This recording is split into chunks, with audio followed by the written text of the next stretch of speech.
അമ്മുക്കുട്ടിയെ school bus കയറ്റി വിട്ട് ഞാൻ നേരെ തിരിച്ച് വീട്ടിലേക്ക് നടക്കുമ്പോഴാണ് വഴിയിലൊരാൾ ഒരുപാട് ചെടികളൊക്കെ പറിച്ചിടുന്നത് കണ്ടത് കേട്ടോ.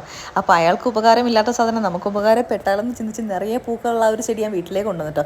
ഒരുപാട് ഉണ്ടായിരുന്നു എൻ്റെ കയ്യിൽ. അപ്പോൾ അമ്മ ഞെട്ടിപ്പോയി, ഇത് എവിടെ നിന്ന് അതൊക്കെ പിടിച്ചുകൊണ്ടെന്ന് വിചാരിച്ചു കേട്ടോ. അപ്പോൾ ഈ ഒരു പോർഷൻ ഞങ്ങളുടെ വീട്ടിലെ ഞങ്ങളുടെ റൂമിൻ്റെ നേരെ താഴത്ത് ഈ ഒരു പോർഷൻ കാലിയായി കിടക്കുവാണ്.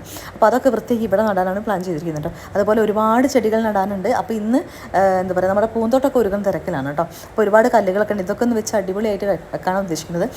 കൊണ്ടുവന്ന ചെടി എങ്ങനെ കുഴിച്ചിരുന്ന ഡിസൈനൊക്കെ ഞാൻ പറഞ്ഞു കൊടുത്തിട്ടുണ്ട്. അപ്പോൾ നാത്തൂൻ അതുപോലെ ചെയ്യുന്നുണ്ട് കേട്ടോ. അപ്പോൾ ഇതൊക്കെ നല്ല പകുതിയോളം ഉയർന്നു വന്നാൽ ആ ചെടികളൊക്കെ ഒരു പൂക്കളൊക്കെ നിറഞ്ഞ് ഇരിക്കുന്ന കണ്ടാൽ നല്ല ഭംഗിയുണ്ടാവും. പച്ചിലപ്പാമ്പൊക്കെ ഒന്നും വരുന്നില്ലെങ്കിൽ ഭാഗ്യം കേട്ടോ.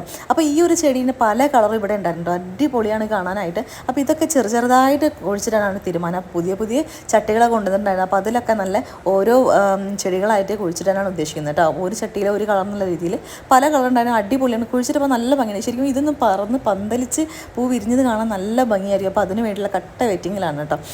നല്ല പൊരിഞ്ഞ വെയിലാണ്, മുറ്റത്ത് നിൽക്കാൻ പോലും വയ്യ. അപ്പോൾ ഇതൊക്കെ നല്ല വിരിഞ്ഞിരിക്കുന്ന വീഡിയോ അടുത്തൊരു വീഡിയോയിൽ കാണുന്നതായിരിക്കും കേട്ടോ. അപ്പോൾ ഇന്നത്തെ വീഡിയോ